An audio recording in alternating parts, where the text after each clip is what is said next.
Om Badram Karnebihi Shruniyama Devaha Badram Pashyema Akshabihi Ryajatraha Sthirairangayir Tushtuam Sastanobihi Vyashema Devahitan Yadayuhu Swastinah Indro Vridrashravaha Swastinah Pusha Vishwavedaha Swastinah Tarksho Arishtanemihi Swastino Bruhaspatir Dadatu Om Shanti Shanti Shantihi यो अन्तः प्रविश्य मम watch इमां प्रसुप्तां सञ्जीवयति अखिलशक्तिधरस्वदाम्नाम् अन्यांष्टहस्तचरणश्रवणत्वगादीन् प्राणान्नमो भगवते पुरुषाय तुभ्यं लसतु श्रीमदानन्दतीर्थेन्दुर्नो हृदम्बरे यद्वचश्चन्द्रिका स्वान्तसन्तापं विनिकृन्तति पदवाक्यप्रमाणज्ञान प्रणम्य शिरसा गुरून् व्याकरिष्ये यथाभूतं विष्णुतत्त्वविनिर्णयम्. So good morning, good afternoon, good evening for friends who have joined us for the 17th session of Mundaka Upanishad.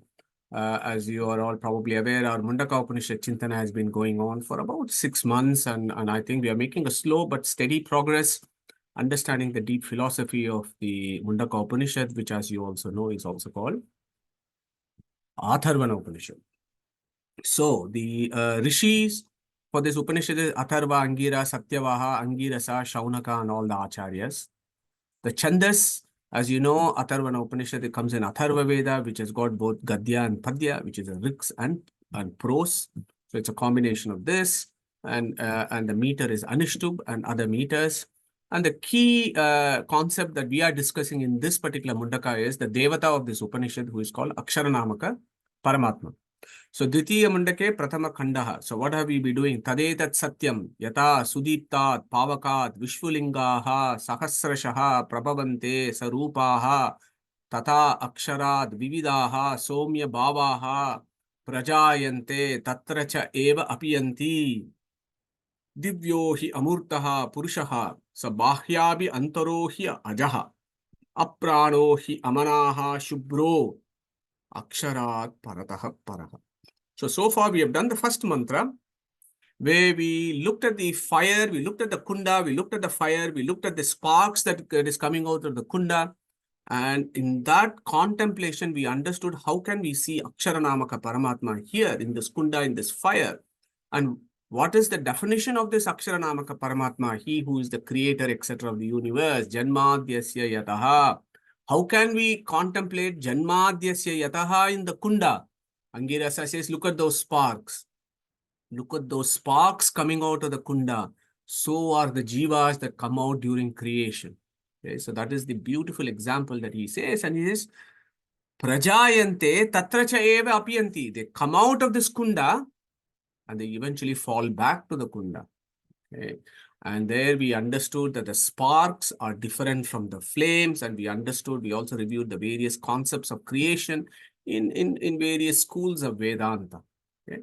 So once Angirasa has told Shuanaka that this is what is happening, mate, in a kunda when you're doing yajna. You look at the flame, you think that this is Agni Namaka Paramatma, Agni Narayana, Vishnu, or Akshara. Then you contemplate the sparks that come out of it as to how is the creator of the universe. So is that all to it? Is that how that we have to look at it when we go to our temples and do havans? We just look at the fire. Our Purohits may not explain to us, but at least we can have that Anusandhana because we are part of the satsang and we look at all the Upanishads very carefully. So we say, okay, this fire is Akshara. Is that it? No. When you look at the fire also, you need to understand the attributes of Paramatma. And again, in these verses, Angirasa is very clear that Paramatma is not a zero, qualityless, nirguna entity. He is the abode of infinite, auspicious attributes, and he is without any defects. So to bring home the truth, immediately he puts out the second mantra. What does it say? Divyohi amurtaha, purushaha, saha, bahyabi antaro, hi ajaha, apranaha, hi amanaha, shubраha. And then he finishes off this mantra as He Aksharat Parataha Paraha. So what we will do is we'll have a brief recap of the second mantra.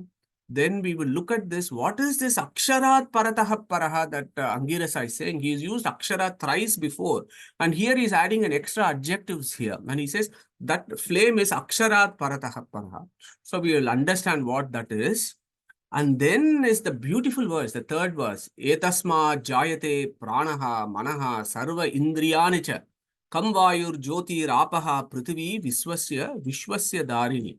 That is the third mantra, which hopefully we will touch upon at least. I'll be happy if I do at least the first line of this. So let's see how it goes. So divyo hi amurtaha purushaha sabahya antaro hi ajaha aprano hi amanaha shubbraha. These are all the supreme qualities of Paramatma that Angirasa is describing to Shuanaka. Okay. Divyaha, he is divine. Divyaha, Prakasha Swarupaha. So, what is that Prakasha Swarupaha? Jnananandamaya Swarupaha. So, when we look at Prakasha Swarupaha of Agni, Agni is light, isn't it? It is bright, and that is Prakasha Swarupaha. So, when we look at fire, we think about Agni Narayana because he is Prakasha Swarupaha. What type of Prakasha Swarupaha? Anandamaya Prakasha Swarupaha. But immediately Angirasa said in the next word, he amurtaha. He means it stresses. This is established in the Shastras. This is the Vedic philosophy. Okay. What is that Vedic philosophy? When I look at the fire and I can see the shape and it's bright, am I then supposed to contemplate this Brahman is also material, that he also has a form like fire? Because fire is material. It's a plasma state of matter, right? It is material. Am I also supposed to think that this Paramatma is material? Absolutely not. And Angirasa immediately said, he amurtaha. He is amurtaha. So that is very, very important. And we looked at it in all its depths and glories last week as to what Veda Vyasa has said with regards to Arupavadevahi Tatpradhanatvat. He has a non-material form. Amurtaha. Murta means anything that has a form. Material form is called Murta. And this guy, this Akshara Namaka Paramatma or Vishnu or Brahman, he is Amurtaha. He is beyond matter. He has no material form. So that is one meaning of that word. The second meaning there is anything that has form is limited, right? There are boundaries to it. So that it has got a limitation. Whereas Angirasa has said, this chap is Amurtaha. He is unlimited. So that is an important concept. Yeah, he is unlimited. He has no material form, but yet, because of his Achintya Aishwarya Shakti, he takes avatara forms for the Jiva's benefit. Yeah, that is the most important idea there. These avatara forms are coming for Jiva's benefit. Yeah, primarily he is Amurtaha, but he chooses to take Murta forms for the Jiva's benefit, wherever that might be. Maybe in Vaikuntha, or it may be in, when he comes down on earth in Avatara Rupas. He takes those limited forms, not because he is limited. He is unlimited, but because of his Achintya Aishwarya Sakti, he limits himself for our benefit on certain occasions, which we call as Avatara Rupas. And there we also understand, and this is a key idea that Yama has categorically impressed upon us in stating that his Mula Rupa, his Vyuha forms, his Avatara Rupas, his Bimba Rupas, and infinite Jivas are all one and the same. Okay? He who thinks that there are differences goes to the deepest of hells, is what Yama has said. So if you take that in great seriousness, then when we look at Rama, we look at Krishna, we don't look at them as separate entities. We look at them as the same Jnanananda Swarupaha Divyaha. And this guy is Purushaha. Yeah. And there are so many meanings of Purushas, and the most interesting ones is he is inside Brahmanda, he is inside Pindanda, he is also outside the Brahmanda. So there are three Purushas that Purusha Shukta talks about. Purushaha.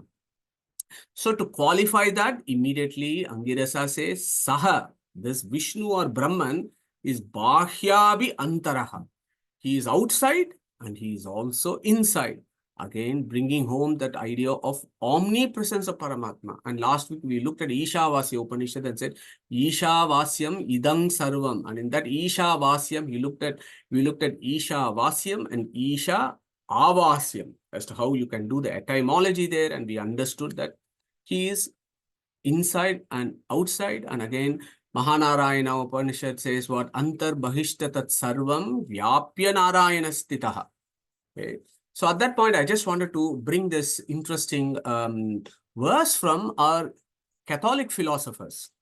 Okay, so there is a Gospel of Thomas 3, and it also comes in the Old Testament. Look at that verse. In those who lead you, say to you, see, the kingdom is in the sky, then the birds of the sky will precede you. If they say to you, it is in the sea, then the fish will precede you. Rather, the kingdom is inside you and it is outside of you. Okay? So exactly the same what our Upanishad rishis have said 5,000, 6,000 years ago. The same ideas are captured by the Gospels of Thomas and in the Old Testament.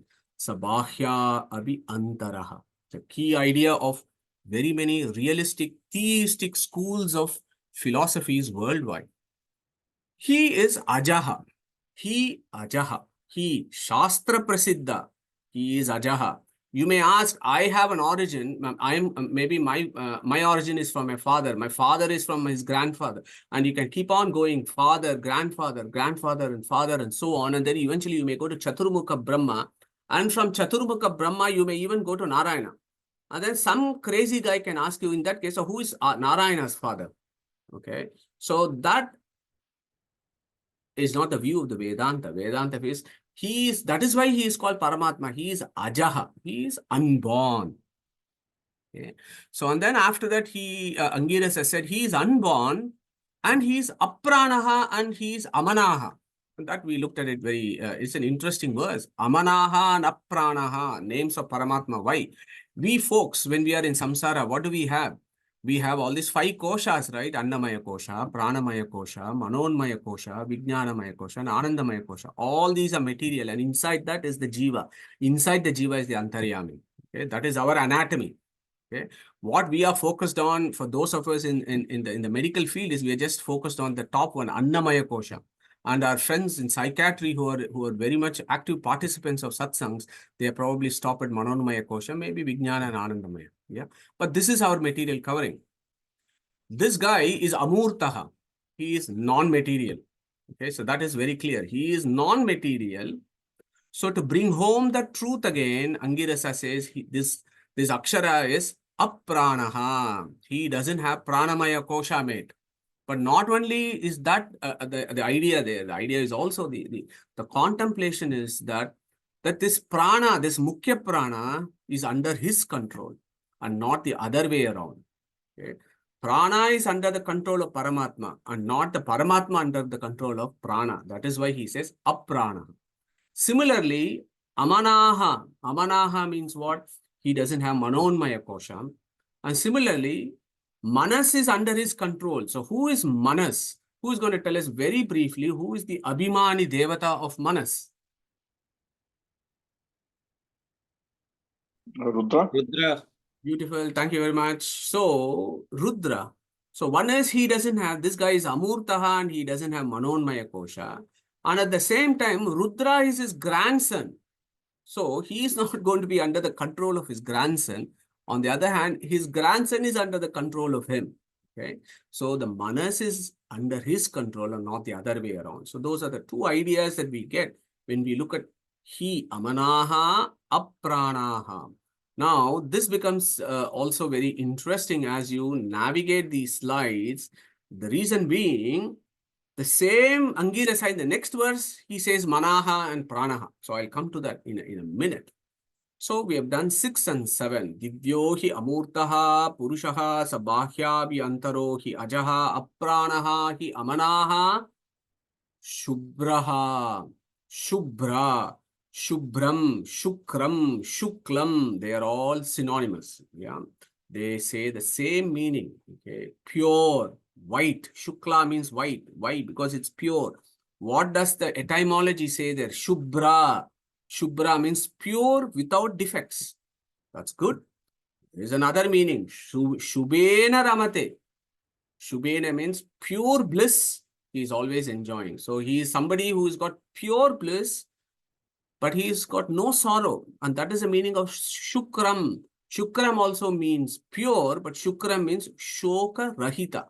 Shoka means sadness or sorrow. Rahita means he doesn't have. So this guy is Pure bliss with no sorrowness. But all of us, whether you like it or not, we may claim we are blissful, but actually there is always an element of sorrow in whatever happiness we get. Okay. So 8 beautiful qualities was described by Angirasa last week for us. Divyo hi amurtah purushaha sabahya bantaro hi ajaha aprano hi manaha subro. That chap, I've given you 8, I've described you 8 qualities of that chap. You know what that chap is? Shastra Prasiddha. What is that Shastra Prasiddha? He is actually defined as Aksharat Parataha Paraha. So that is how he finishes. And it's a beautiful, very important statement of Angirasa. And what I'll do is maybe over the next 15-20 minutes, we'll have a look at it. You're all very familiar to Akshara, who is Akshara and so on. So this is almost like a summary of all that we have learned so far. Okay. So let's look at Akshara. So we said that Devata for this Upanishad is Akshara. And I've told you that the word Akshara has been used by Angirasa 3 times before. Tatra apara rigvedo yajurvedaha samavedo atharvavedaha siksha kalpo vyakaranam niruktam chando jyotishamiti atapara yaya tad aksharam adigambyate yata urnanabihi srujate grhnate cha yata prithivyaam oshadayaha sambhavanti yata sataha purushat keshalomani tata aksharat sambhavati iha vishwam twice. Tasmai saha vidwan upasannaya samyak prashanta chittaya shamanvitaya yena aksharam purusham veda satyam provacha tam tattvato brahma vidyam. Okay. 3 times akshara is used. So, when we do these kind of deeper studies of the Upanishads, we get some interesting ideas there. What are those ideas? So, Angirasa has previously used 3 times akshara there. Okay. And then here he has qualified this akshara. Who is this akshara? This akshara is aksharat parataha paraha. Okay. So we need to try and break this. So aksharat parataha paraha. So what that means? There is a word akshara there. There is a word aksharat parataha there. And then there is a third word aksharat parataha paraha. So there must be an entity called akshara. There must be an entity called aksharat parataha. And then there must be an entity, the superlative entity called aksharat parataha paraha. So we need to briefly recap. And again, as you know, we have never tired of revising all these things. So brief recap of who is Akshara, who is Aksharat Parataha, and then who is Aksharat Parataha Paraha. Then we'll give you an overarching view of what is it that Angirasa is impressing upon Shuanaka. Okay, so before we do that, I'm going to ask one of us to go for chapter 15, verse 16 to 18, which is a very popular verse among our satsangis. So who wants to take up these 3 verses? Go for it, Sushruth.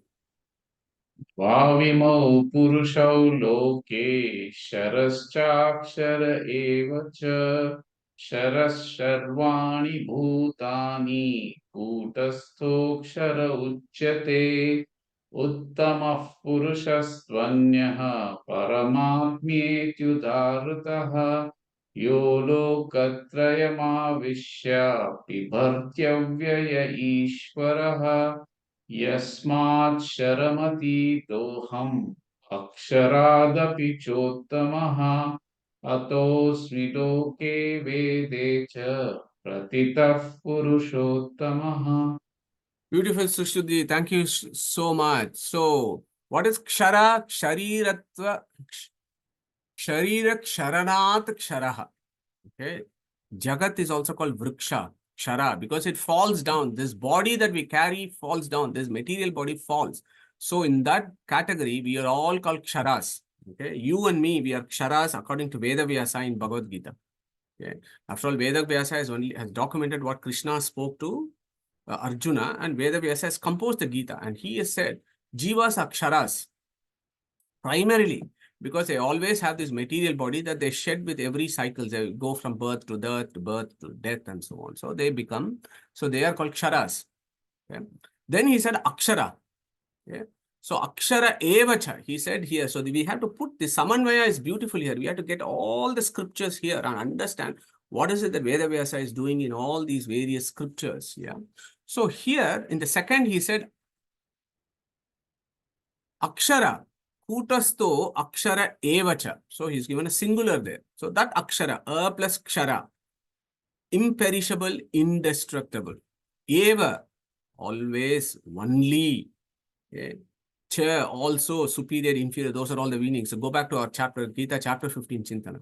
So here he said, Kutastha akshara, Kutastaha, Kutavat staha, Kutam stapayati. So those are all the etymology. Okay. Kutavat means Akasha. Akasha is all pervasive. It's not attached to anything. Nothing sticks to it. So is Lakshmi. So is our Kutastha Akshara. Kutastha Akshara is Chit Prakriti. She is all pervasive like Vishnu. She is non-attached. Non-attached to what? Non-attached to samsara. Okay? She is ever liberated. She is all pervasive. So that entity is called Chetana Prakriti or Shri Tattva. Okay? So whereas we are what? Kshara has Sarvani Bhutani. We are all in plurals. So we are infinite. In fact, you can go to Paramashruti, Skanda Purana, and so on, that Acharya has given us reference. Brahma Shivaha, Suradyashcha, Shariraksharanat Ksharaha. Very clear from Paramashruti. Starting from Chaturmukha Brahma to Shiva to everybody else are Ksharas. Lakshmi, Sharadehatvat Aksharaha.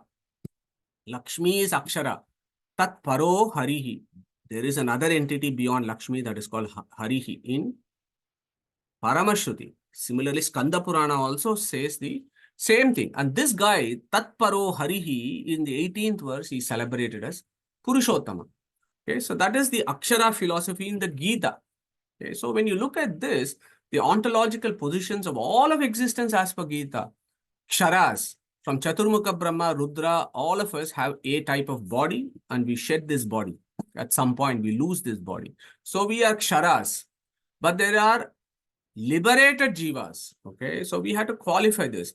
Liberated jivas, that is the jivas that don't have a material body. After they've crossed the Viraja Nadi, they've shed their linga sharira. They are pristine entities that are there in Vaikuntha. They are called aksharas, correct, but they have been ksharas before. Okay, so they are not primarily aksharas. They have been ksharas before and then only they became aksharas. Whereas there are two other aksharas. This person, Chetana Prakriti, is always liberated, never material entanglement. And beyond her is the primary Akshara, who is celebrated as Om or Sarvam, he Brahma or Atma. So I'm just a quick quiz here. I'll come to you, Prakashji, in a minute. So very quick quiz. Which Upanishad talks about Om, Aksharam, Sarvam, Brahma and Atma? Very quick quiz. Mandukya. Beautiful, Harish. Thank you so much. 100%. Very great answer. Yeah, Prakashji, you had a question.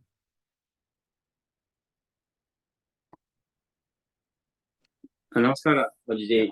The previous, the Paramashruti, the second line, it says Lakshmi Sharadehatvat. Why it is Shara means again it is only Nasha. How does it fit here? Lakshmi Sharadehatvat.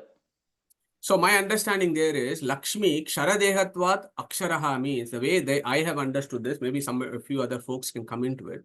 So Lakshmi is the Chetana Prakriti, whereas the Jada Prakriti is called Kshara. Yeah, and she is the Abhimani of the Kshara Prakriti or Jada Prakriti. So when I say Lakshmi Ksharadehatvat, my understanding there would be that this Lakshmi is the Chetana Prakriti who is the Abhimani of Jada Prakriti. And she is called Akshara because she doesn't have that. She is only an Abhimani, but she doesn't have a material body. That's how I understand this, Prakash. But I see how that language is. Yeah. Thanks, Modi. So can I just yeah, Srinivasanji, go on. So maybe that Sharak Devatpat means in comparison to. It is not we are talking about in the Panchami Vibhakti like that. Maybe compared to the Sharadeha, she is Akshara. Fantastic. Yeah. So another beautiful way of looking at it. Yeah. Thank you, Srinivasan. Can I add one more thing? Yeah, go for it. Lakshmi is Akaya also. Doesn't have 4 bodies. So she's Akshara. Yeah, sure. Yeah. So as you know, Vishnu is also called Akayam. in Ishavasya Upanishad. So Lakshmi is also Akaya. Akaya, she never have Linga Sharira. Thank you, Shobhaji. Yeah. So that is the Akshara philosophy in Gita to be contemplated very deeply. Yeah. So some folks just brush it away, the 16, 17, 18. But for certain schools of Vedanta, these are the critical 3 verses of Gita. Okay. So in this ontological position, we understood this, and that's why Acharya said, Swatantram Aswatantra Dvividam Tattvamishyate Swatantro Bhagavan Vishnuhu. Yeah. So this guy is independent Akshara.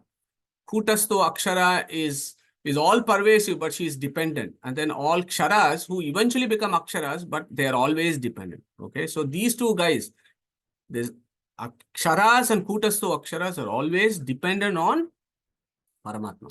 Okay. Now, Akshara in the Upanishads. Yeah, so this is very beautiful looking at Akshara in the Upanishads. So hopefully in this one slide, I have summarized all the key Upanishads where the word Akshara is given. The reason being, Veda Vyasa in Brahma Sutra actually addresses this question as to who is Akshara, who has been referred to in various Upanishads. And he settles this by saying this Akshara is Purushottama, Narayana, Vishnu, Brahman. Okay, so we've looked at Mundaka Upanishad, the 3 verses. So for those of you interested in the Veda Vyasa, our founding father, what Veda Vyasa has decided is the decision for all of us. Yeah. So Veda Vyasa in Adrishatvadi Karanam, 3 sutras, Adrishatvadi Gunako Dharmoktehe, Rupo Upanyasacha, Vishesha Veda Vyapadeshabhyam Na Itaraha. So those are all the sutras. I've given the reference. And they actually cite these verses of Mundaka Upanishad as Vishaya Vakya and then discuss who the Akshara is. Okay. Then, of course, you have Brihadaranyaka Upanishad, and I've just put it in so that we don't forget other Upanishads also talk about Akshara. So this morning, we were actually doing a session on Vaideha, kingdom of Vaideha, Janaka, and so on. So immediately, you should think about Brihadaranyaka Upanishad, where there was this King Janaka in the kingdom of Vaideha, who is a very learned person. And one day he decided, let me convene a conference to discuss about who Brahman is. So, and he said, I will give 1,000 cows, and the horn of each cow will be several gold coins that are hanging on 2 horns of each cows. And whoever able to demonstrate that they know they have comprehensive understanding of who Brahman is, will get these 1,000 cows and possibly, several thousand gold coins as prizes. And so all the philosophers of Bharatvarsha, they congregate to Vaideha kingdom. And then the king is saying, welcoming everybody. And then he says, this is the prize, guys. And then everybody's quiet and a little bit anxious because nobody wants to get up and say that I am the most knowledgeable person who knows everything about Brahman. So at that point, so go back and look at this 3rd Adhyaya, 8th chapter. Yeah. At that point, our great Rishi or Vedic Rishi, Yajnavalkya, he calls one of his students and says, come on, guys, let's pick up all the cows and let's go. So the other rishis are very cross and say, how can this guy be so arrogant? And then he can just get up and say that he wants all the cows. So at that point, Yajnavalkya says, my intention was just to grab the cows. But if you have any questions, please go ahead and ask these questions and I'll answer those questions. So that's a very, very beautiful section of Brihadaranyaka Upanishad, where the discussions between various rishis happen, that highest levels of philosophical discussions happens. And in that, there is one incident where there is this Rishika, Gargi. Okay, the Gargi stands up and then she asks a few questions. Okay, so she asks a few questions, and that is where the Aksharam that there comes. So I don't have time to go through these verses, but initially first she says, Sahovacha, Yad Urdhvam Gargi Divo. So let me just do the question. So first Gargi says, what is it that holds the Divi? Divi means the heavens, the earth, and the Antariksha. What is it that holds everything? So Yajnavalkya says, Akasha Tad Otam Cha Protam Cha. It is the Akasha that holds everything together. So this whole space and heaven is heavenly, planetary systems, and the Prithvi is all held together in Akasha. So then Gargi says, what holds the Akasha? Okay. So at that time he says, it is the Akshara that holds the Akasha.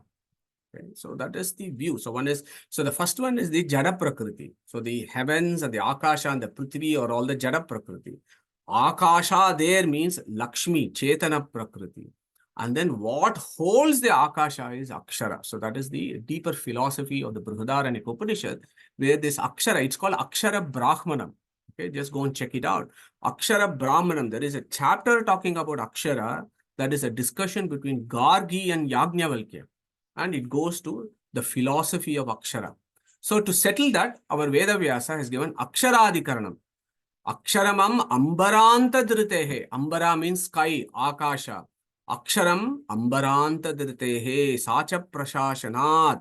Anyabhavacha vyavrutteshcha. So all those beautiful sutras that actually settles who the Akshara of the Upanishad is. Yeah. So I hope you find it interesting, gives you a bit of a reference. Yeah. So look at Mandukya Upanishad. Harish very beautifully answered that question. What is the very first verse of Mandukya Upanishad? Om etat aksharam idang sarvam tasya upavyakyanam bhutabhavat bhavishyaditi sarvam omkara eva. Yachanyaatrikalatitam tadapi omkara eva. So such a beautiful mantras that we did. So there the very first verse is aksharam. That aksharam is not the letter. Yes. Again, I've seen some transliterations. Sad state of scholastic ability. That aksharam there is not just syllable. Yeah. That aksharam there is Paramatma. Om. Om is Paramatma. Iti. Etat. That which is inside you as your Antaryamin. He is also Paramatma and he is called aksharam. Idang. He is also called Sarvam. Sarvam sam apnoshi iti sarvaha. Gita. So although that is how you read the Mandukya Upanishad, not literally saying that this is syllable. This is a letter. Some folks do it. I mean, it's very disappointing, but they do it. So Aksharam Mandukya Upanishad. Look at Chandogya Upanishad. Om iti etad aksharam udgitam upasita. Very first line. Again Aksharam. So every Upanishad, every Rishi who is seen, intuited Paramatma has seen this Paramatma as Aksharam. Okay, Katha Upanishad we have done, isn't it, in this verse 3 times. Yetaddeva Aksharam Brahma, Yetaddeva Aksharam Param, Yetaddeva Aksharam Nyatva, Yo Yadichati Tasya Tad. Yama's lesson to Nachiketa. There also he uses Aksharam. So Aksharam, the word Akshara is not to be underestimated. It is not as simple letters of the Upanishad. It is Paramatma that is being discussed. Yeah. After all, the main aim of Veda is what? Sarve Vedaha Yatpadam Amananti Katha Upanishad.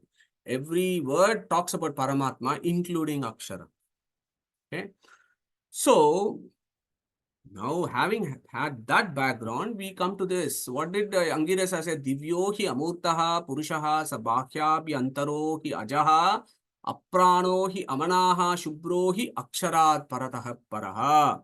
So we have done this before. Akshara, conventional sense, naksharati, bijakshara it could be mula prakriti, it could be akshara. So that could be akshara there here. So that is the resolution of what that means. So the akshara there could be bijakshara, it could be primordial matter.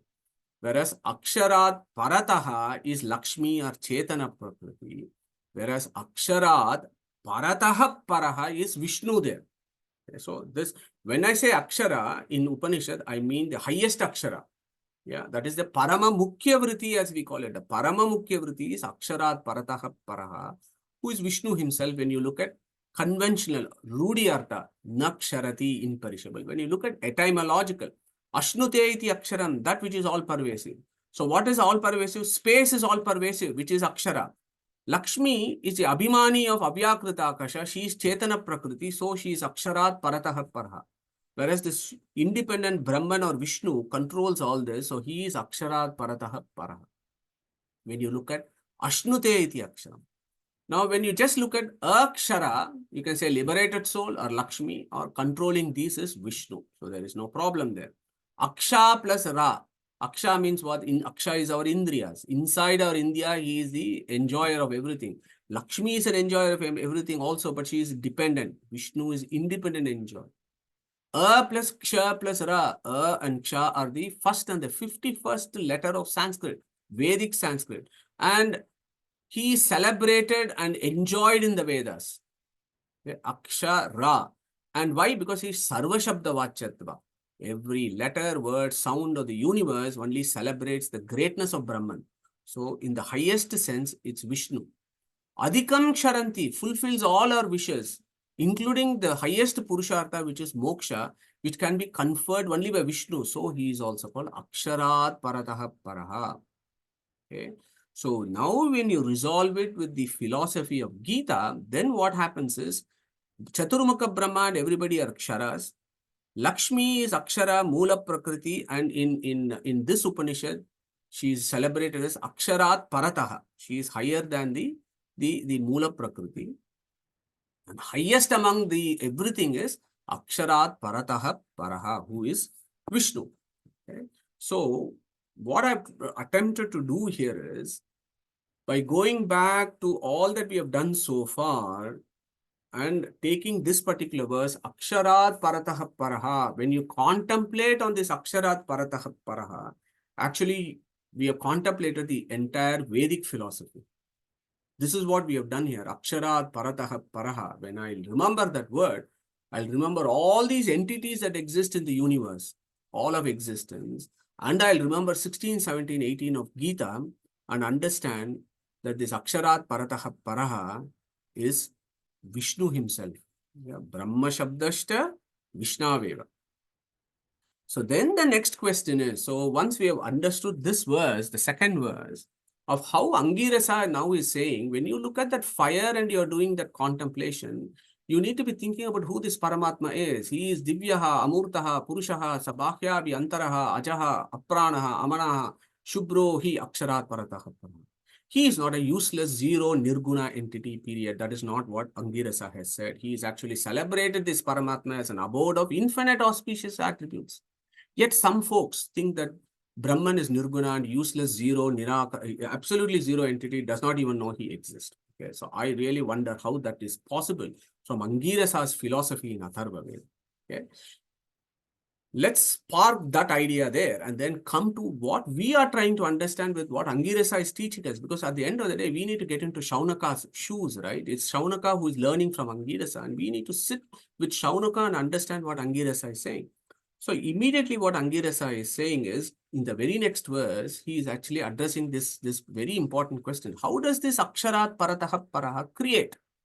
You have said in the first verse that the sparks are coming out from this kunda, like that the jivas are also coming out. Okay. So our Angirasa has not left any stone unturned. He has given us all the information in this particular kanda. Okay. So he is now, what he is going to now do is, yes, the primary definition of Brahman is Janmadhyasya Yataha, he who is the creator of the universe. Now, for us, it is not just enough for us to understand that he is just the creator of the universe. Our Vedic philosopher says, understand the order in which the universe is created. Okay? Understand in which how the various Tattva Abhimani Devatas come out during creation. Understand the Devata Taratamyas. And understand why you should worship Ganesha, why you should worship Rudra, why you should worship Saraswati, Bharati, Mukhya Prana, and all that. So, Angirasa in the subsequent verses actually gives us a framework in which to appreciate and understand and do these kind of upasanas. The reason being, you might ask, the sparks are coming out from the kunda. It almost feels like there is no order to it. They just randomly, they seem to be going every helter-skelter in the kunda. Is that how the creation is happening? No, Angirasa qualifies that. Is there an order to this creation? Or is it a random event? Okay, so that is the question. So I'm going to break there for 10 seconds just to get us think about this problem of creation, and is there an order to it, or it is just an illusion? Yeah. If it is an illusion, then there is no point thinking about the order of creation. Yeah. So nobody says there is an order in illusion. Yeah. So those are all the ideas. So anybody wants to share some initial ideas? What is an order of his creation? We might have done this in other Upanishads. No problem. So we will, yeah, Sushru, Nita. We've done a few sessions on creation. It's definitely not a random event. So initially there is Mula Prakriti, and with Bhagavanta saying Om, there is disturbance, and then there is Sri Bhudurga, then Chaturmukha Brahma, then with Ma Tattva, then Ahankar Tattva, and then further differentiation into Pancha Vaikarika Tamasa, and then all the further differentiation. So this is not random at all. Beautiful, Sushiji. Thank you very much. So you made today's class very easy for all of us for the next 20-30 minutes, because you have given us an overview of what is going to happen. So as Sushil just said, according to Vedic philosophy, creation is not a random event. Some modern cosmologists may think that it is a modern event. It is their problem. But from Vedic cosmology perspective, it is an absolutely pre-planned event that happens.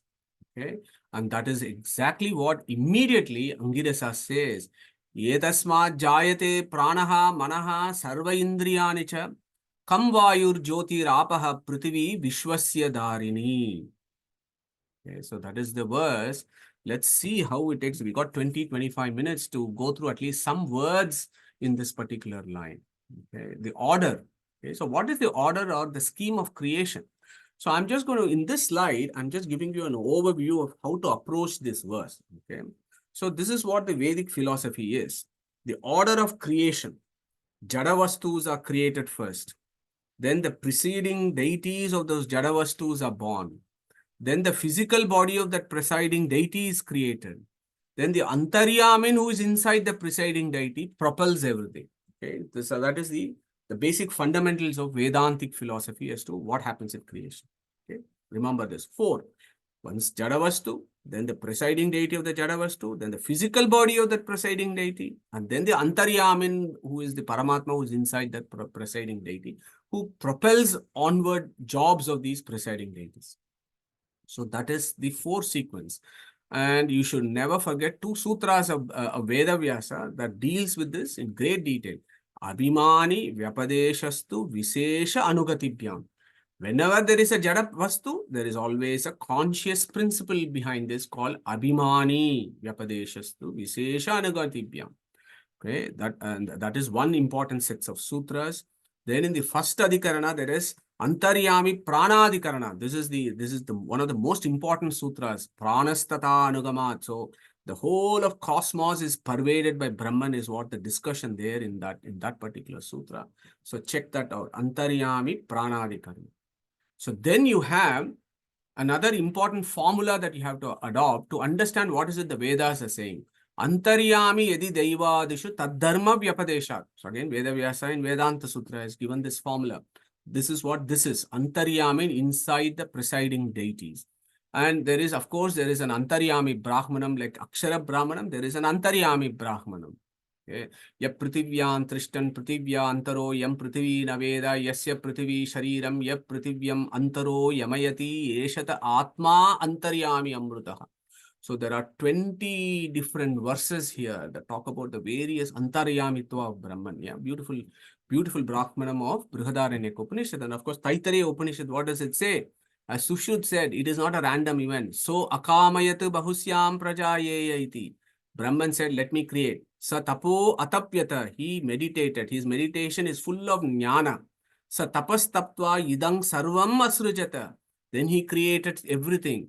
Yadidam kincha tat srishtva tadeva anupravishat. Whatever he created, he got inside it and he looked after it, propels it. So that is what the 4th equation here is. Tad anupravisha satchatvacha abhavat. So that's the Taittiriya Upanishad verses. So my intention here is to give you this background as to what is that order of creation. So when you have these 4 ideas are very important and link them with the various sutras and the Upanishads that talk about these ideas, then what is it that Angirasa is saying here becomes more comprehensible and logical. Yetasma jayate pranaha manaha sarva indriyani cha kam vayur jyotiraapaha vishwasya dharini. Why? Here what has he said? Divyo hi amurtaha purushaha sabhahyabhi antaro aprano hi amanaha, he said. Okay. And immediately he said, Yetasma jayate pranaha manaha. That is the beautiful bit about that. Going back to the previous verse and comparing with this verse, previously he said he is apranaha, he is amanaha. But from this apranaha and amanaha comes the pranaha and manaha. So that is the logic there. That is a logical sequence. Yetasmat, from him, jayate, come into existence. Who?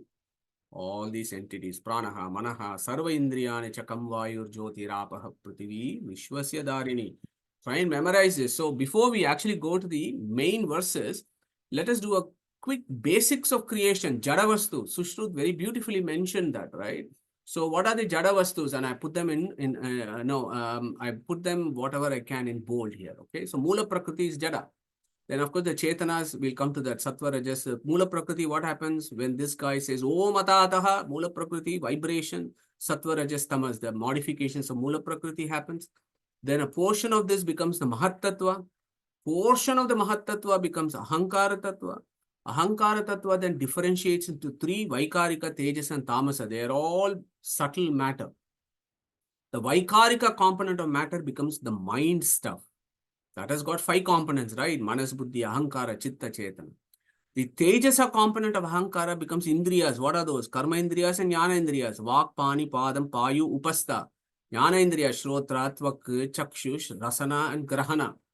Now the Tamasa Ahankara, that is another evolute of Ahankara Tattva, which is also matter. It becomes Panchatan Matras, Shabda, Sparsha, Rupa, Rasagandha. Then these Shabdas then modify further to become Akasha. Then this becomes Sparsha, Vayu, Rupa, Tejas, Rasa, Aap, Gandha, Prithvi or Annam. Okay. So this is the basics of creation. And because we have done this in our journey of souls and in your creation, now this should all fall into place very beautifully for us to understand what is the Angirasa telling Shuanaka.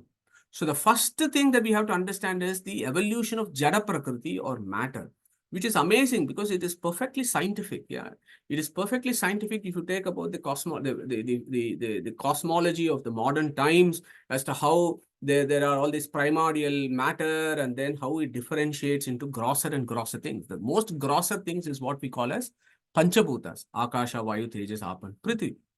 So our Vedic philosophy says this 24, and I've numbered it for our benefit. Mula Prakriti, Mahat, Ahankara, Manas, 5 Indriyas, 5 Karma Indriyas, 5 Jnana Indriyas, 5 Panchabhutas, 5 Pancha Tanmatras and 5 Panchabhutas. Together they form the 24 Tattvas. Okay, so that is the basic ingredient before Brahmanda comes into being. Okay, so these are all done. Then our Brahmanda happens, then the life comes and so on. So that is the Vedic cosmology, which is exactly the same as the modern view. Then of course you have, as I said, whenever there is a Jada creation, there is a presiding deity creation or the Abhimani creation in Vedic philosophy. So when I say Mula Prakriti, I should think about Lakshmi, who in the form of Vidya becomes 3, Shri, Bhu, Durga, Sattva, Rajas and Tamas. Now, this Mula Prakriti becomes Mahat, right? So Lakshmi and Narayana's son is Brahma. He is the Abhimani of Mahat Tattva. So Brahma and Vayu and others, and I'll come to that quiz in the next slide, they all are one category of souls. So or maybe we'll do it here. So Brahma, Vayu and others are what category of souls? So who is going to tell us what category of souls do they belong?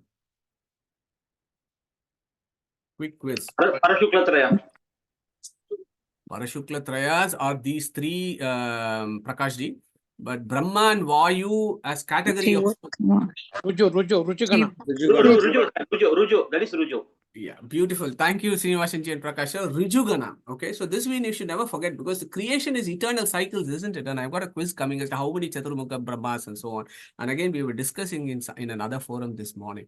So Mahat Tattva, Brahma, Vayu and all the Rijus. And there are infinite Rijus, okay? There are 100 prominent Rijus that are actually discussed in the scriptures, but there are actually infinite Rijus, category of souls, of which Chaturmukha Brahma is the guy who is looking after this particular creation. Yeah, and there are, of course, infinites have gone and infinites are going to come. So that's the Vedic view. So the portion of Mahat then becomes Ahankara, right? And the Abhimani of Ahankara Tattva, not the Ahankara of ego. Ahankara Tattva is a subtle matter. And the Abhimani of that is Rudra. Okay. Now we have said the Rudra, then the Ahankara modifies into Vaikara, Tejasa and Tamasa. So the 3 eyes of Rudra corresponds to Vaikarika, Tejasa and Tamasa. Vaikarika becomes Manas, Buddhi, Ahankara, Chitta, Chetana. And again, when you think about Manas, you should think about various Abhimanis, Garuda, Sesha, Rudra, Indra, Kama, Bruhaspati, Chandra, Parvati, Brahma, Lakshmi. That is how you have to do the contemplation when you think about Manas. And when you do this contemplation, then you understand why do we have to go to temple and pray to Rudra? Because he is Mano Abhimani. Why do you have to pray to Chandra or Parvati? Because they all have a portfolio on the mind. Parvati does lots of other things also. Chandra also does other things. But these guys have a control over your mind. That is why you go to the temple and pray for them. Not just throw some sticks on some, do some puja and come back. No, that is the contemplation. Look at Buddhi, Saraswati, Bharati, and Parvati. So this Buddhi here, there is also a portfolio for Saraswati, Bharati, and Parvati here also. They not only come from Manas, there is also a Tejasa component. Now, when you look at Indriyas, Vak, Pani, Padam, Payu, Upastha, there's so many of these guys. Okay, Vak, the Abhimani Devatas. And again, I got something coming up about who is the head of all the Indriyas. Yeah, Sarva Indriyanicha is the verse there. When we come there, we'll discuss about the Indriyas. This is what the Indriyas. Then, of course, the Pancha Tanmatra, Shabda, Sparsha, Rupa, Rasa, Gandhra. They all have Abhimanis. Look at Gandha, Parvati. Then look at Panchabhutas, Akasha, Ganesha, Vayu, Marichi, Tejas, Pavaka, Aap, Buddha, Prithvi, Shani. Okay. So we need to have this in our mind. It's not too much to memorize. Yeah, you got 24 entities. So there are 24 tattvas, and the requirement, at least for certain schools of Vedanta, is at least know this 24 Tattvabhimani Devatas. Okay. Then, because these 24 tattvas are in your Pindanda, and unless you know this Abhimani Devatas and you pray them, the system there is, unless you pray these chaps, they are not going to take you to Paramatma. Yeah, so that is the view there. Okay. So I hope that makes sense. So now, then there is another view that you need to understand. So once this Brahmanda is done, so what have we had? We got a 24 entities, the 24 categories have happened. Then the Tattvabhimani Devatas are there who are doing all these functions. Then the primordial soup is ready for creation. And then the Brahmanda evolves. Okay. And that is what our famous Srimad Bhagavatam, right, talks about the 9 stages of creation. So Prakrita Srishti and Vaikrita Srishti. Prakrita Srishti, it talks about the 24 entities, Mahatattva, Ahankara Tattva, Bhutas, Indriyas, Manas, and even the cosmic ignorance and all those things that we have discussed endlessly in our various topics on creation. That's 24. Once this is created, that the Pindanda comes about. What happens? And then again, Bhagavatam is very beautiful. It talks about the plant kingdom comes. It gives a category of 6 types of plants. Then it says animal kingdom comes, the lower species come, and finally man arrives. Again, completely scientific, yeah, about evolution of species. And in the Vedic system, the evolution of species is the jivas moving from one gross bodies to the other. Okay. And of course, there is a calculation that there are 8.4 million species. So this forms what's called as the Rupatmaka Prapancha, okay, world of forms. Then, of course, you have the Namatmaka Prapancha. Yeah, Tasmad Yajnat Sarvahutaha Ruchaha Samani Jagnire Chandamsi Jagnire Tasmad Ejus Tasmat Ajayata Purusha Shutta. So when Brahman says Om, from Om comes Rig, Yajus, Sama, and then all other sounds of the universe. And every sound is attached to a material thing. So any Rupa has got a Nama. That is what creation is all about in Vedic philosophy. Rupatmaka, Namatmaka Prapancha is the world of forms linked by the world of names. Okay. So when we understand this, sorry, I had to go through these basics and run through these basics ideas, and you may want to go back to the slides and think about it, or go back to this creation satsangs that we have had and think about this. Because unless you understand this, the words of the Upanishads will not resonate with you at all. So assuming we've all had that anusandhana, now let's go and tackle this verse. Yetasma jayate pranaha. Okay. From that aksharat paratah paraha. When that creation happened, what was the first thing that came out? Yetasma jayate pranaha. That is the first one that came out. Okay, so that is why I asked that question there. Which Chaturmukha are we talking about? Okay, so when I say pranaha, what does pranaha means? Pra plus ana, anadatu, anana, volition. That which gives volition to everything. That Mukhya Prana, Chaturmukha, the Rijus, as Srinivasanji and Prakashji mentioned. So those guys are the ones that first come out in creation. So when we see this picture of Chaturmukha Brahma coming, it is actually talking about this. Etasmat Jayate Pranaha. Okay? And of course, they are infinite in number because creation is infinite. Yeah. And 100 rujus have been discussed in the scriptures. For those of you interested in this, you can actually look at the various lists from 1 to 100. Okay? It's really interesting stuff. Yeah. So again, look at Purusha Shukta. Pranad Vayu Rajayata. Yeah. Etasmad Jayate Pranaha. So in this sequence, Mula Prakriti Abhimani is Lakshmi, Shri Bhu Durga, and from her from when Mula Prakriti, part of it becomes Mahat Tattva, then Lakshmi and Saraswati, from Lakshmi and Narayana comes their son, Brahma, Vayu, etc. Etasmad Jayate Pranaha. Okay, so this is important because the same Mundaka Upanishad, 8th verse, very first Kanda, Tapasa Chiyate Brahma Tato Annam Abhijayate. Annat Pranaha Manaha Satyam Lokaha Karmasu cha Amrutam. There is this verse. Go back to this verse. We have actually done it. Tapasa Chiyate. This Brahman's creation is not a random event or an illusion. It is not a mithya. Angirasa's clear statements. Yeah. Tapasa Chiyate Brahma. Brahman thinks and he plans, and his planning is full of knowledge. And he creates. What does he do? Tato Annam Abhijayate. So we have to fill in these blanks here. So from here, Mula Prakriti, Lakshmi, Vidya, Shri Bhu, Durga, and then Mahat. To fill in the blanks, we have to go internally to Mundaka Upanishad itself, where Angirasa says, Tato Annam Abhijayate. When Brahman said, I am going to start creation, what did he do? He created Annam. Yeah. So Annad Prano Manaha. Okay, so now we have to understand who that Annam is. Yeah, of Mundaka has done. So do one revision. Annam Abhijayate. Annam. Annam Vai Dakshina. Anna Lakshmi. Yeah, Annam is a name for Lakshmi, who is always sits on the left side of Paramatma. Annam Vai Dakshina. So when I say Lakshmi was created, what does that mean? So who wants to answer that question? It's a tricky one, but I know folks in this learned audience can give me an answer on that. When I say Lakshmi was created, what does it mean? Pratibha. Hello? Yeah, it unmuted by mistake, but anyway, I'll try. She was not created, she was given a form, I guess, because Mahalakshmi is not created as such. The avatara comes as. Okay, thank you, Pratibhaji. Anybody else? When I say Tato Annam Abhijayate, is there another view up there? Yeah. She was given the prerana to start the creation. Beautiful, Sushu. Thank you very much. 100% right. So when I say Tato Annam Abhijayate, so the creation for Lakshmi, as Pratibhaji said, is Lakshmi is like Paramatma uncreated, right? She's dependent, but she's uncreated. But for her, creation means that prerana to start the creation is the creation for her. So that is why Angirasa says Tato Annam Abhijayate. And then what did he say from that Annam? Pranaha. Okay, so from Lakshmi comes Annam. So who is that Annam?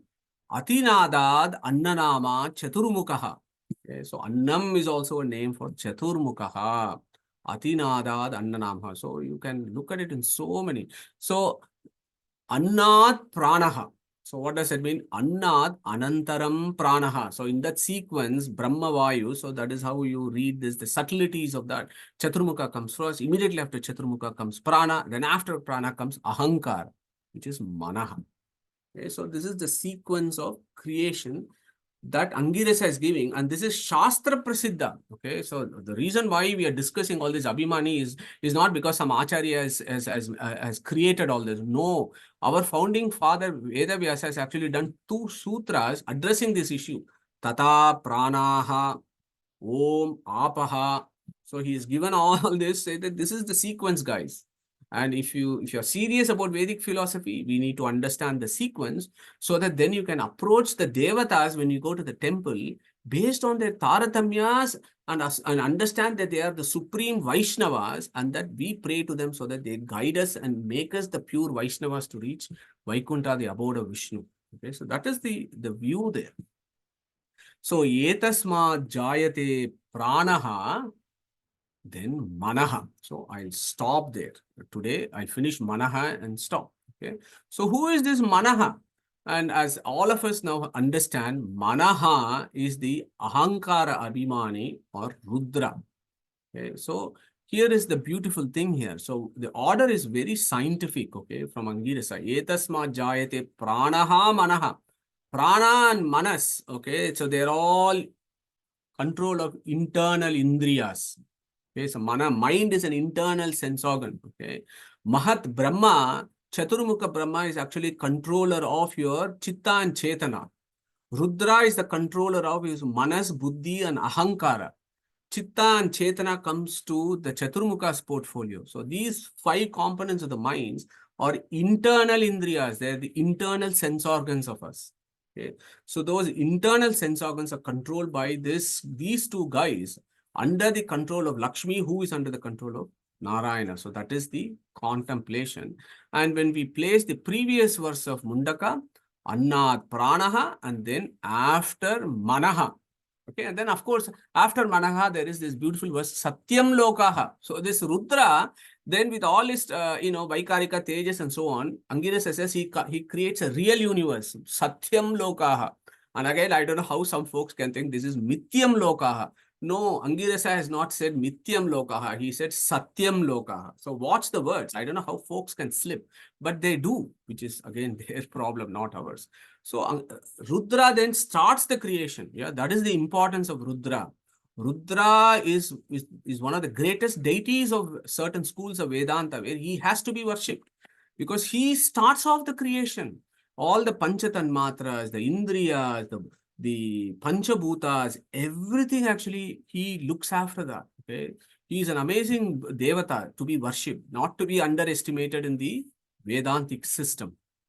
Okay, so these words, I thought I'll do a lot more, but there is so much to describe about the beauty of this verse. So I managed to do two words in the third mantra. Etasmat jayate pranaha manaha.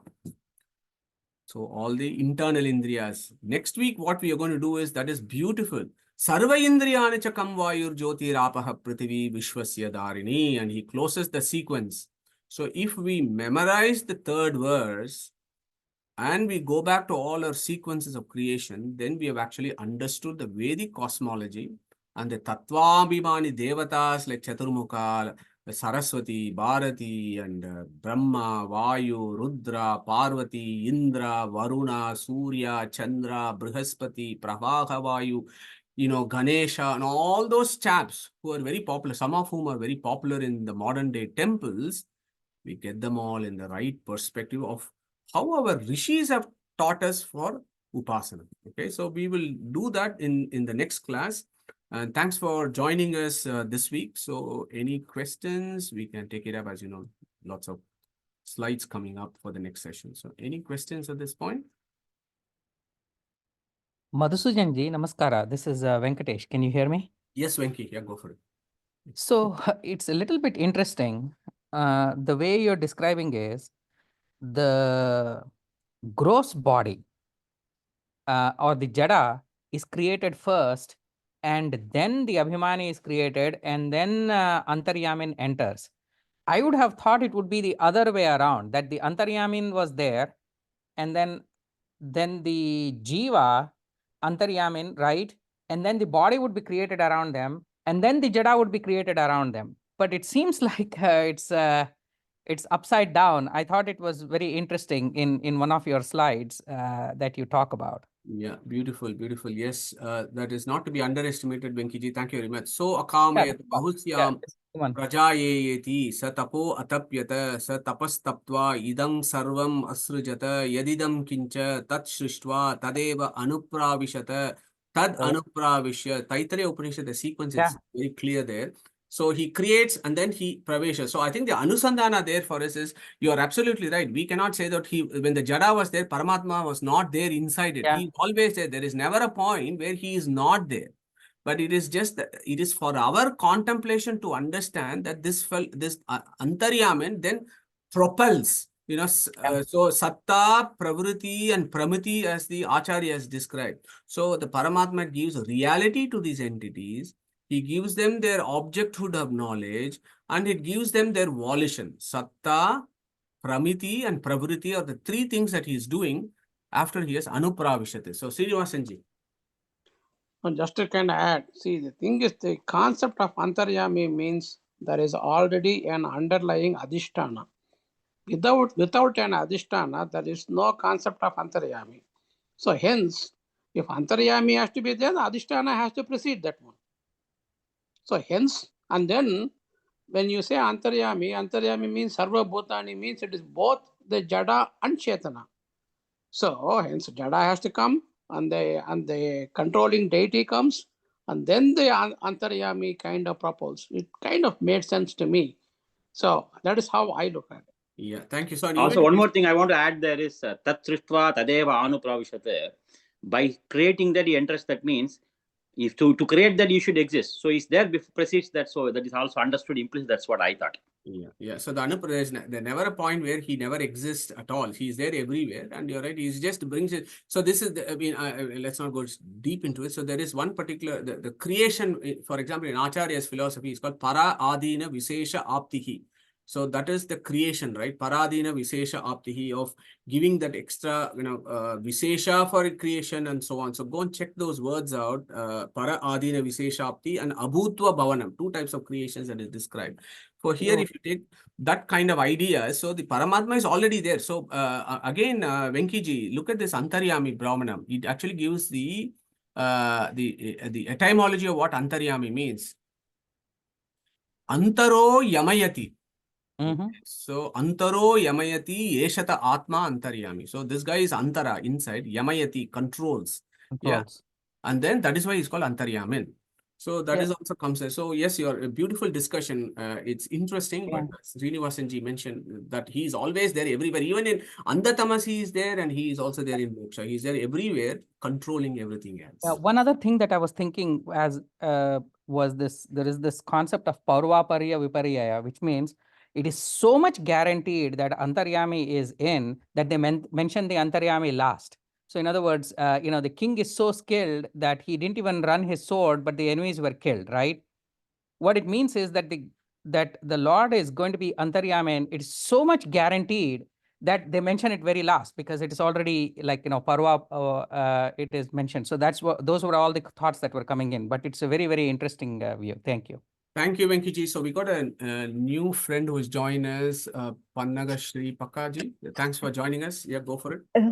Namaste. I must say that this is my first class, and I've thoroughly enjoyed the session, and I'll be a regular student from now on. My one doubt is, I've always had this dilemma. When you talk about Tattvabhimani Devatas, for example, Ganesha, when we, of course, definitely, or Rudra Devata, definitely to sort of understand their place in Taratamya and do salutations to them, that there is no doubt in that at all.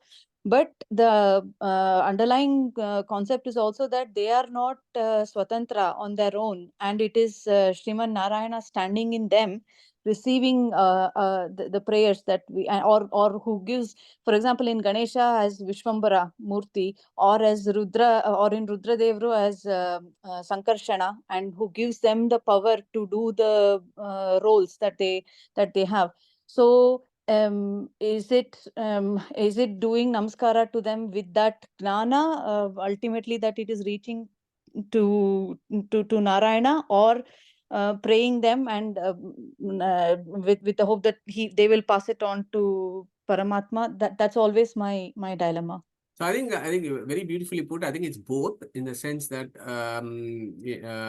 you worship. So let's say Akasha Abhimani Devata Ganesha. Why do we worship this chap?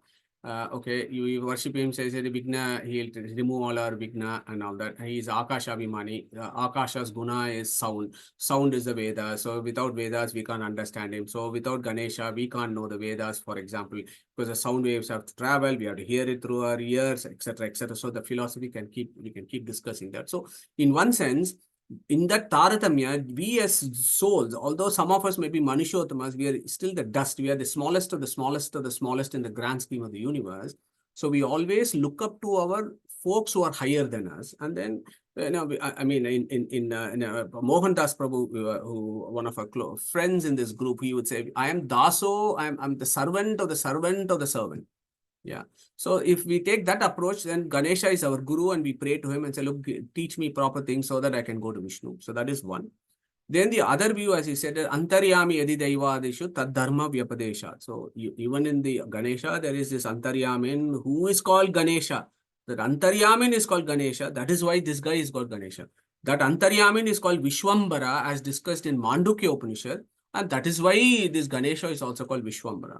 So that is Sarva Shabda Vachya philosophy. So if you take that, then you can say that by worshipping Ganesha, I am also worshipping the Antaryamin who is the controller of Ganesha. So you're absolutely right. It depends on how what is our level of progress in Shastra Abhyasa is that will dictate in what Anusandhana we are going to be doing it. Thank you very much. And welcome to the... Thank you. Right. Excellent. So if there are no further questions, so we will... go for it. Is it Shobhaji? Can I introduce you to two people who have come for the class today? Sure. Welcome. Yes. For Satsanga people, one is Dilip Gopalakrishna anta, ಇನ್ನೊಬ್ರು ಬಂದು ಆನಂದ್ ಶ್ರೀನಿವಾಸನ್ ಅಂತ. ಇಬ್ರು join ಮಾಡಿದ್ದಾರೆ. Excellent. Thank you very much for joining us. Hope to see you guys regularly and contribute to this group. Just Anand and Dilip, please, can you please talk? Sure. Thanks. Thanks for introducing. I didn't want to take too much time. It's already, I suppose, over time. But I'm just, I should say, I'm so thrilled. All these lectures and discussions, the first is generally just English, and then Tattvavada are generally, I've seen them to be completely two distinct entities. No one explains Tattvavada in English, and everybody that explains in English is either preaching Advaita Vedanta or another philosophy of its own. So I should say I'm so glad. And the other thing I'm liking about the class here is that it is you are open to straightforward questions and not trying to work your way around providing answers that might just fit for our own convenience. So it's I like the frankness. So really appreciate doing this. Thank you.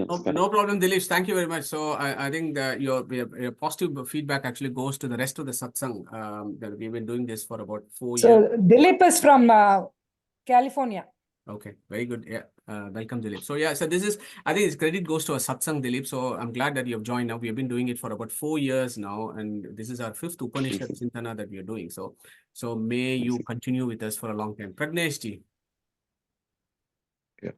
So in the same connection, I have also got 2 guests, one couple, Girija and Harshad Dapke. Harshad had already joined earlier, but he has joined today with his wife, and he is an orthopedic surgeon, spinal surgeon from Salisbury, and Pandagashri is also a friend from another satsang group who already introduced herself, is a GP. And we have been doing Gita, just finished the 18 chapters in another group, but they both have joined today. Thank you. Brilliant. So welcome. So nice to see so many of us join for this satsang. So as I said, let's pray to Narayana that we continue this at least as long as we are here. Namaskar, Hari. I just wanted to follow up on Shobhaji's introduction. My name is Anand Srinivasan, and thank you very much for allowing me to attend this class. I'm reflecting Dilip's, my good friend Dilip here, that it's really nice the way you are explaining and bringing various Upanishads together in order to get the concepts going. One thing I wanted to just bring out is about Dwadasa Stotra, 7th Saptamodhyaya, where again, Lakshmi's involvement in creation is very beautifully given. Brahmesha, Shakra Ravi Dharma, Shashanka Purva, Girvana, Etapangalesham, right? Just by corner of her eyes, she can create. So that again very much juxtaposes here on the creation, on how his Icha, just by his thought itself, just creates Sri Lakshmi to go and create. And just a corner of her eyes is enough, her twinkle is enough to create all these things. Just wanted to bring that one out. Yeah, very, very nicely put. Thank you so much. Thank you very much. So thank you very much, Anand.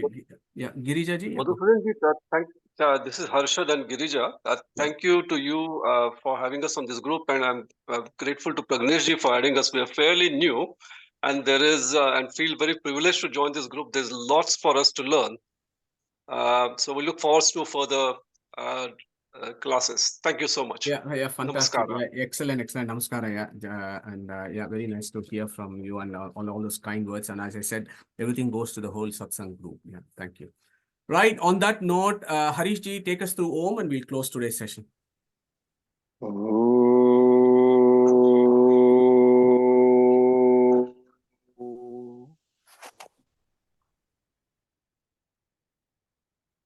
Excellent. Hare Krishna, everyone. So take care, and we will catch up again next week where we left for another interactive session. And also just to make a quick announcement. So end of this month is usually our Gita Chintana.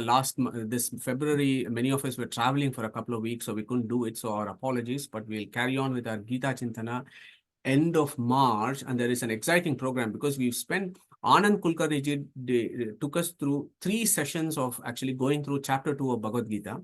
So what we are going to do is in end of this month, we have a beautiful conversation. It's almost like a drama session between a person and a dialogue and some interjection and so on to summarize the philosophy of chapter 2, Sankhya Yoga of Bhagavad Gita, and also to get the expert to talk to us about the Jiva Kartrutva Vada. Okay, so we have already requested our guru who does Madhva Vijaya, Mahabharata, Tatparya Nirnaya, and so on from Coimbatore, Shri T.S. Raghavendran, to give us an expert opinion on Jiva Kartrutva Vada, which is his favorite topic. And of course, he's an author of over 300 books. And one of the books is Jiva Kartrutva Vada, and he's going to talk to us about that to close off what Sankhya Yoga is all about. So that will be end of the month. But in the meantime, we carry on with our journey on Mundaka Upanishad. Okay, Hare Krishna, take care. Shri Krishna Arpanamastu. Hare Hare Krishna.